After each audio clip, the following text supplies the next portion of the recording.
Hello, नमस्कार. कसे आहात सगळे? मस्त ना? तर मी सानिका तुमच्या सर्वांचं अगदी मनापासून स्वागत करते माझ्या नवीन एका व्हिडिओमध्ये.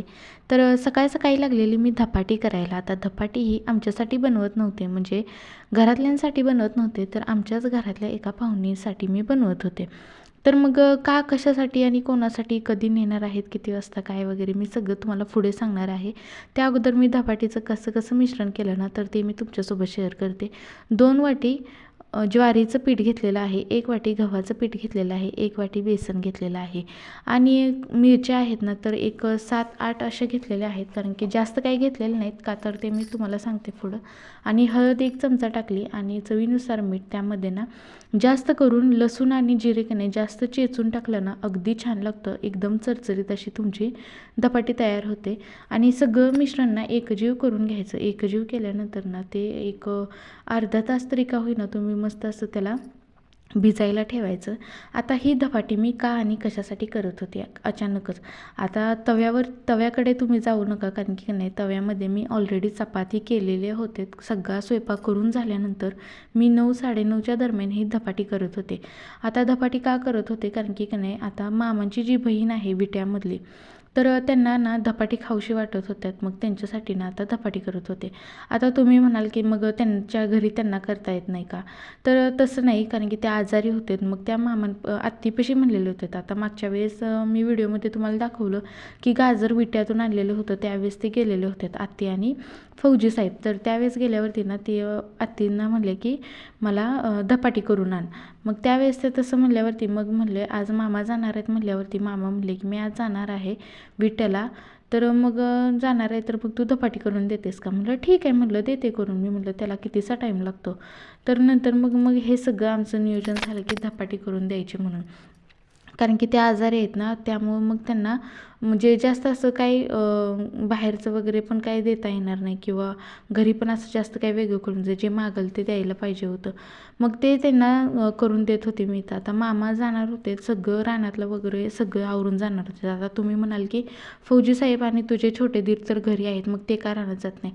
तर स्वयंला थोडंसं पलूसला न्यायचं होता परमने दवाखान्यात, कारण की त्याची सर्दी काही कमी येत नव्हती आणि फौजी साहेब गेलेले होते सांगलीला कामानिमित्त. मग त्यामुळे ना सगळं रानातलं काम करून ते जाणार होते.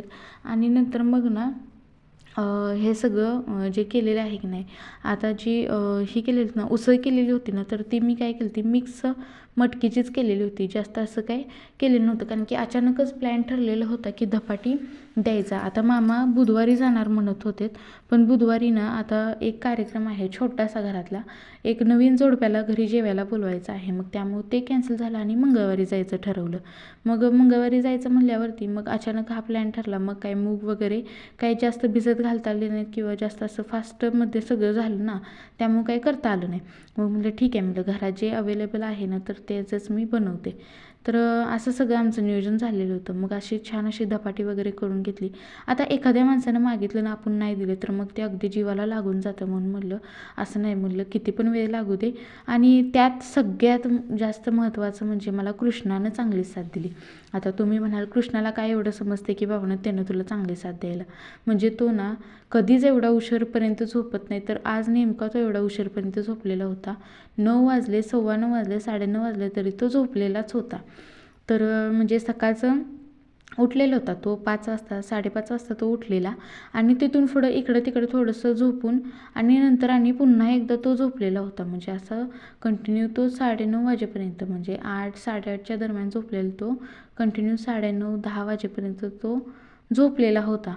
मग ते आहे ना की बरं वाटत होतं, बाबा तो झोपला आहे, म्हणजे त्याच्याकडे सारखं पळापळ नाही की बाबा तो उठला आहे त्याला घ्या, किंवा त्याला घ्यायला घरात माणसं आहेतच, पण चारायला वगैरे त्याला फीड वगैरे करायला लागतं, त्यामुळे तिकडे जायला लागतं.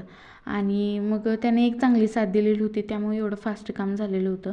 आणि दुसरं म्हणजे अश्विनीनं सुद्धा भराभर सगळी कामावरून ना, आता ती पण बाहेर जाणार होती म्हणून सगळं दुईकडनं कामं दोघींनी आवरून घेतली. आणि अश्विनीने पण पटापट आवरून ती पण गेलेली म्हणजे जाणार होती. ती काही एवढ्या लवकर गेली नव्हती, जेवून खाऊन वगैरे जाणार होते.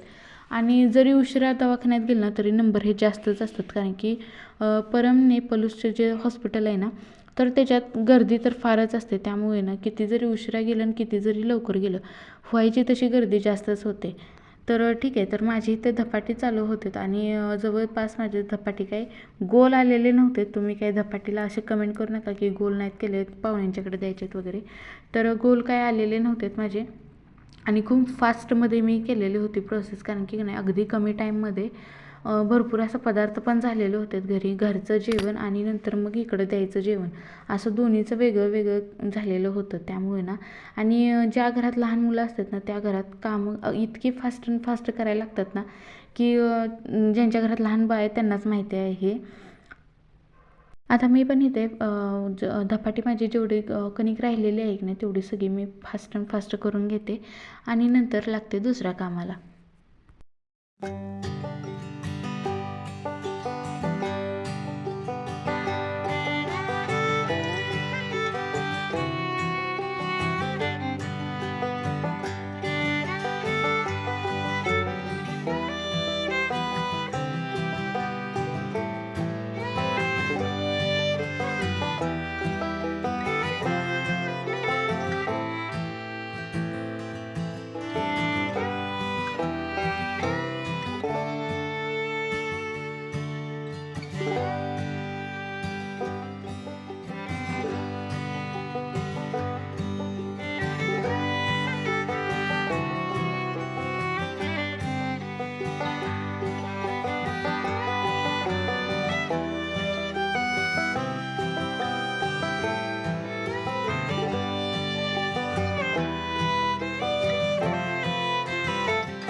आता ना इथं 2 फौजींनी का नाही आमचं एक काम खूप म्हणजे खूपच हलकं करून टाकलेलं होतं.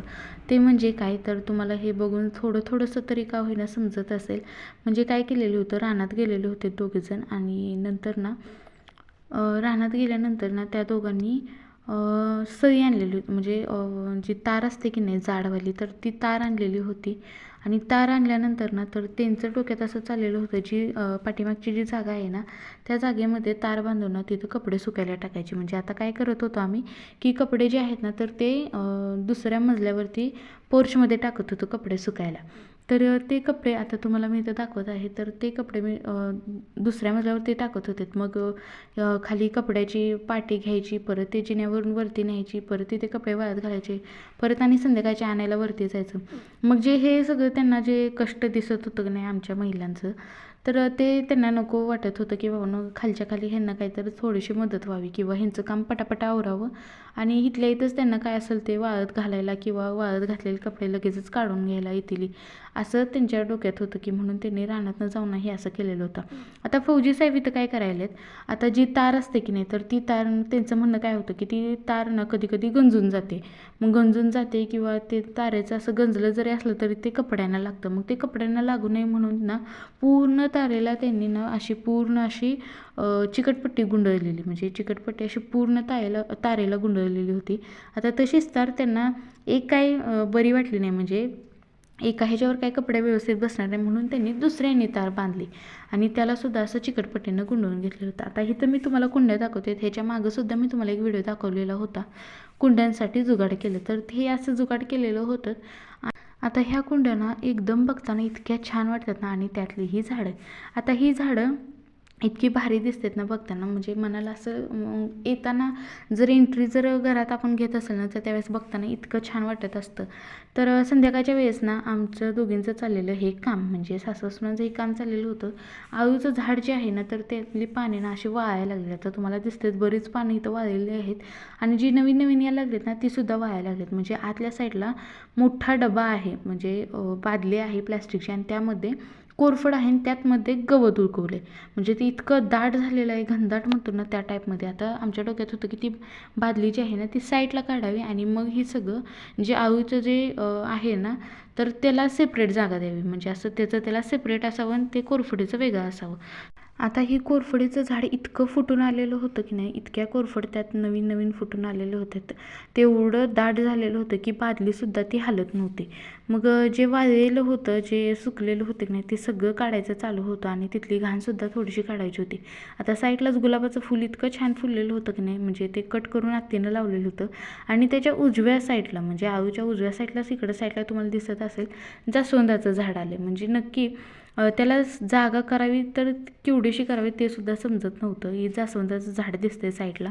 तर मग हे असं चाललेलं होतं आणि ते जी बादली आहे ना तर ती बादली आम्हाला साईडची काढायची होती. आता जी चांगली चांगली पानं होतात ना ती पानं सगळी आम्ही काढून घ्यायला लागलेलं, म्हणजे संध्याकाळच्या वेळेस आळूवडीचा बेत होता, म्हणजे जी चांगली पानं आहे ती काढून घ्यायची आणि जी नको असलेली पानं काढून टाकायची.